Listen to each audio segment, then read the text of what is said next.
Ciências para o terceiro ano com a professora Milena Nicodemos.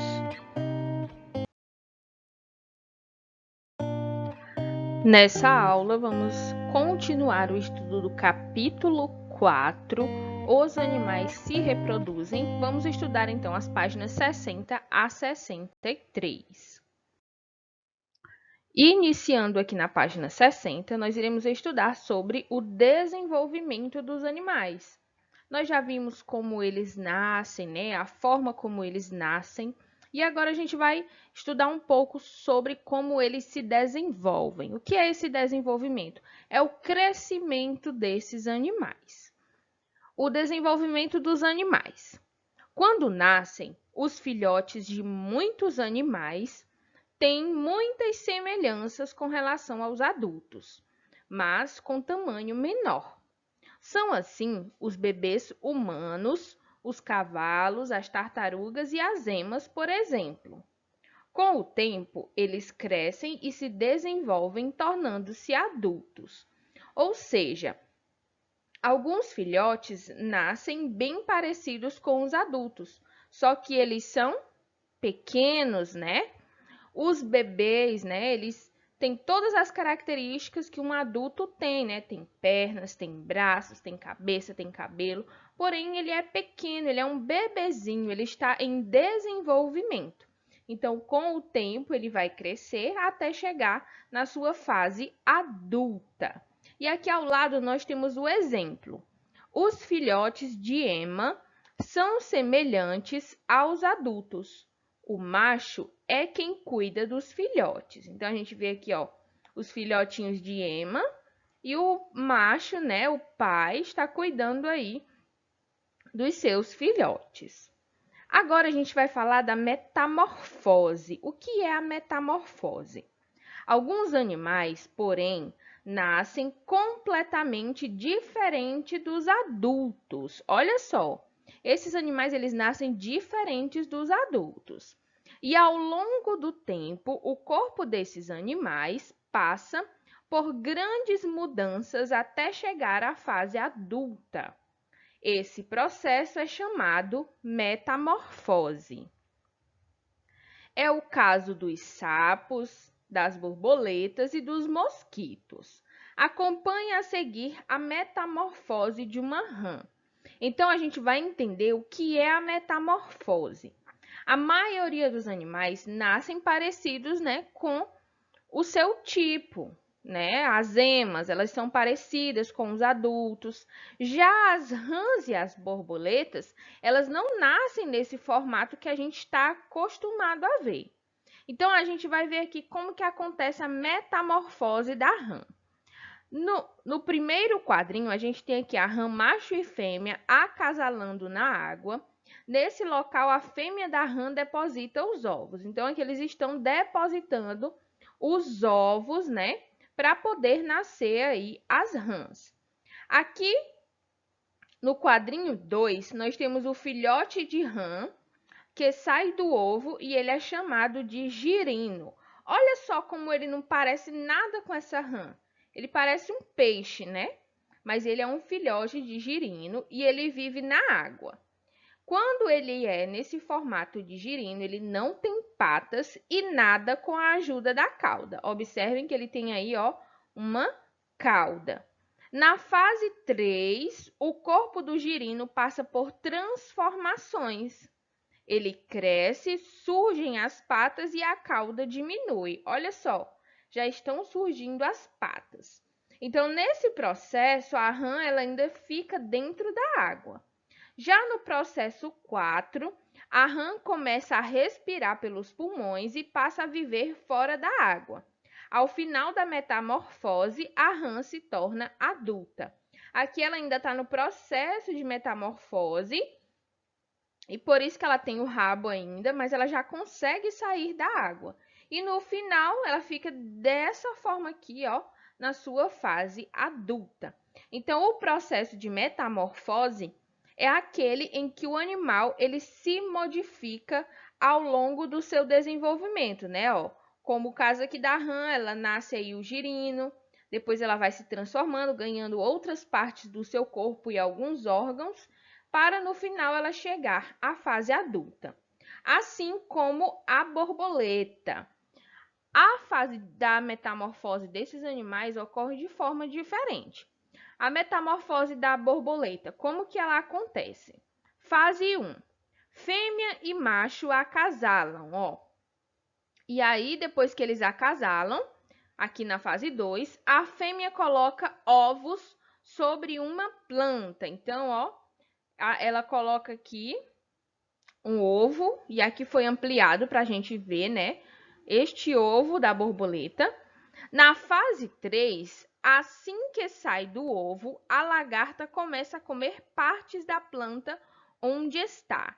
Olha só o que nasce do ovo de uma borboleta. Nasce quem? Uma lagarta, né? Então, ela vai passar pela metamorfose para virar uma borboleta. Então, ela vai comer essa folha onde ela está, ó. Na fase 4, a lagarta come muito e pode dobrar de tamanho em um dia. E na fase 5, a lagarta passa para a fase de pupa, que ocorre dentro do casulo. Nessa fase, aparecem as asas. Então, ela vai passar aqui, ó, pelo processo de metamorfose. Ela vai se transformar de lagarta para borboleta aí dentro do casulo. E aqui na fase 6, a gente vê a fase final, ó. No final da metamorfose, a lagarta já se transformou em borboleta. Então, ela sai do casulo e se alimenta principalmente de néctar. Vejamos aí como que são, né, as etapas de metamorfose da borboleta.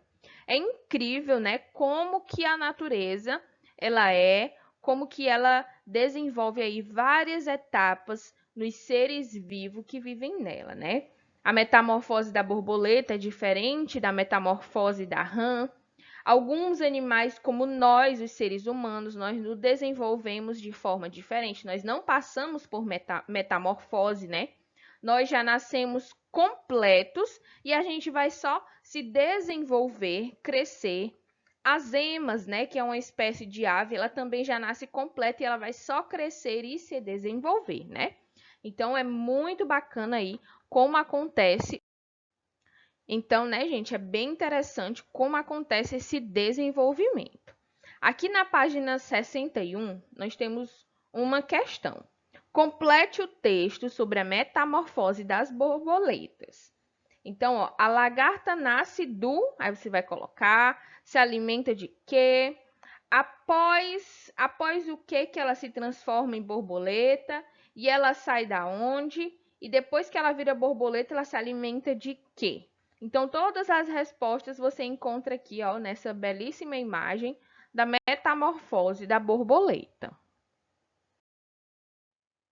Aqui na página 62 e 63, nós vamos ler imagens e vamos fazer a leitura aí desse estudo sobre o Aedes aegypti, né? Quem não conhece o Aedes aegypti? Esse mosquitinho perigoso, transmissor de muitas doenças, né?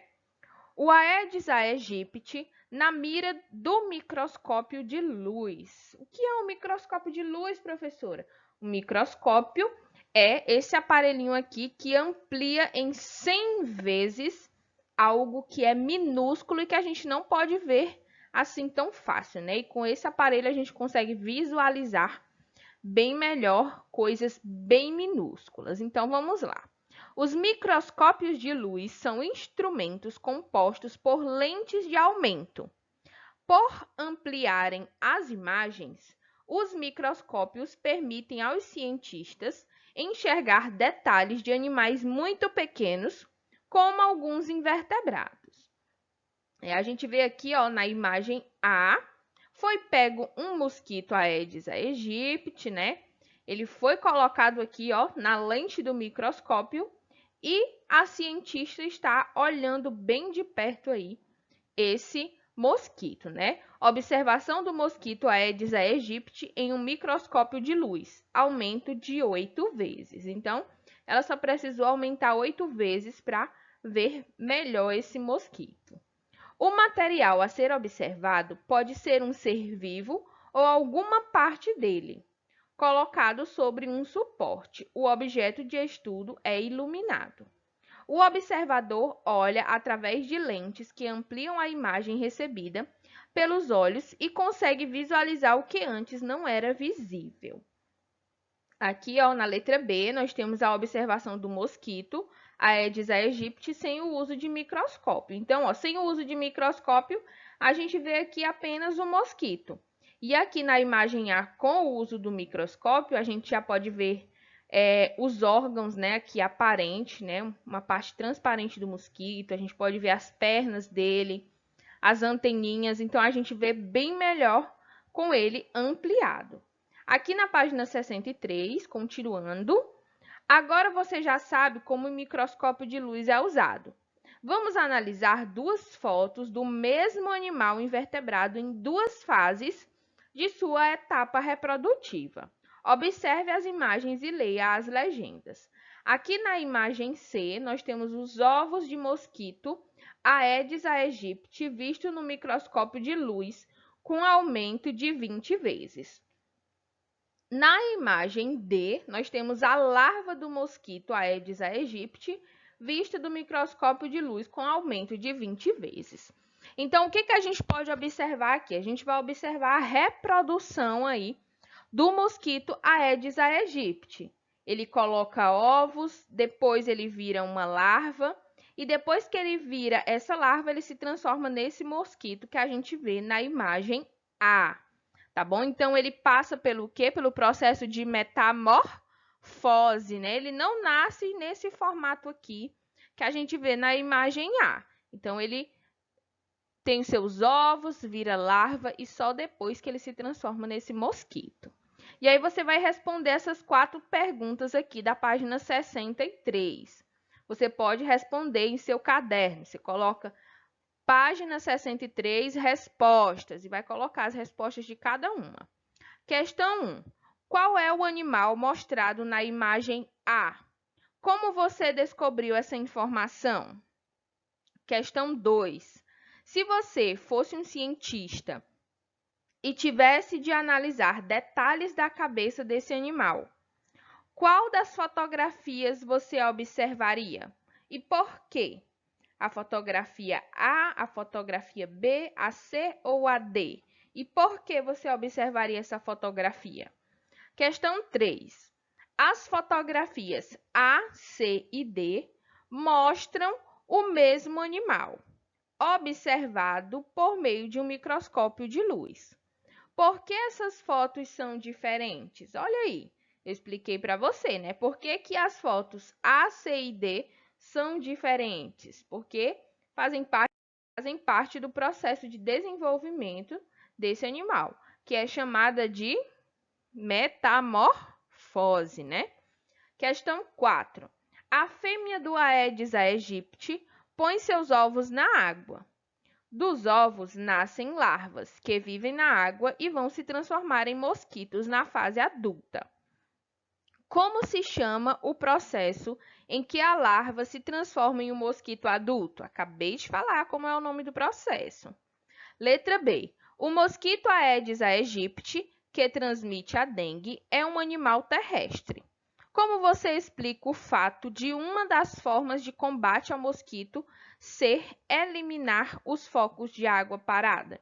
Então, como, gente? Por que a gente tem que eliminar os focos de água parada para a gente poder combater esse mosquito aí transmissor de doenças?